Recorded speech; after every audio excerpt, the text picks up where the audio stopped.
آج کی ویڈیو میں ہم کلمے کی فردر جو 3 قسمیں رہ گئی تھی ان کو کور کرنے والے ہیں۔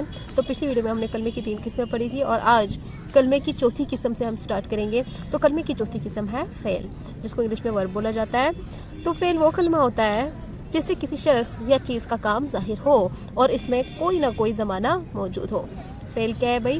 وہ کلمہ ہے۔ کلمہ کیا ہوتا ہے؟ ہم نے پہلے بڑا کلمہ وہ لفظ ہوتا ہے جس کے کوئی معنی ہو۔ تو مطلب فعل کیا ہے؟ اگر ہم سمپل ورڈز میں پڑھیں تو فعل کیا ہے؟ فعل وہ لفظ ہے جس سے کسی شخص یا چیز کا کام ظاہر ہو، مطلب کوئی شخص ہے یا کوئی چیز ہے، اس کا کیا کام ہے وہ پتہ چل جائے، اور وہ کام جو ہے وہ کس زمانے میں ہو رہا ہے، کیا وہ ماضی میں ہو گیا ہے یا کیا وہ حال میں ہو رہا ہے یا مستقبل میں ہونے والا ہے، تو وہ زمانہ بھی موجود ہو۔ مثلاً وہ پڑھتا ہے، وہ پڑھتا ہے، یہاں پر کسی کی بات کی جا رہی ہے، وہ پڑھتا ہے، اس میں پڑھتا ہے مطلب وہ حال میں پڑھتا ہے۔ اسلم پڑھے گا، وہ پڑھے گا مطلب مستقبل میں وہ پڑھے گا۔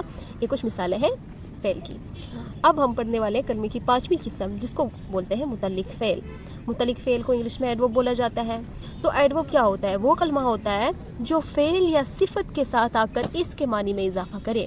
تو کیا ہوتا ہے بھائی؟ وہ کلمہ ہوتا ہے جو فعل یا صفت کے ساتھ آ کر اس کے معنی میں اضافہ کرے، یا انگلش میں جس کو بولتے ہیں کہ ایڈورب کیا ہوتا ہے؟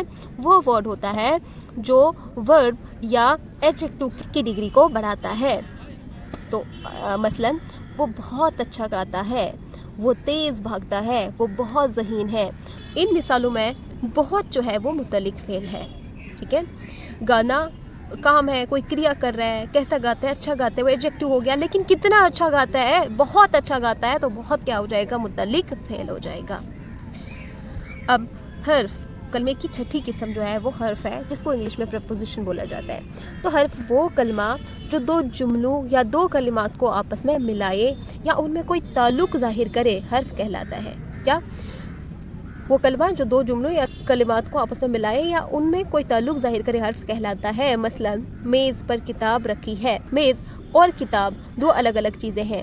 یہاں پر حرف جو ہے وہ پر ہے، تو پر جو ہے ان دونوں کے بیچ میں کیا تعلق ہے اس کو ظاہر کر رہا ہے۔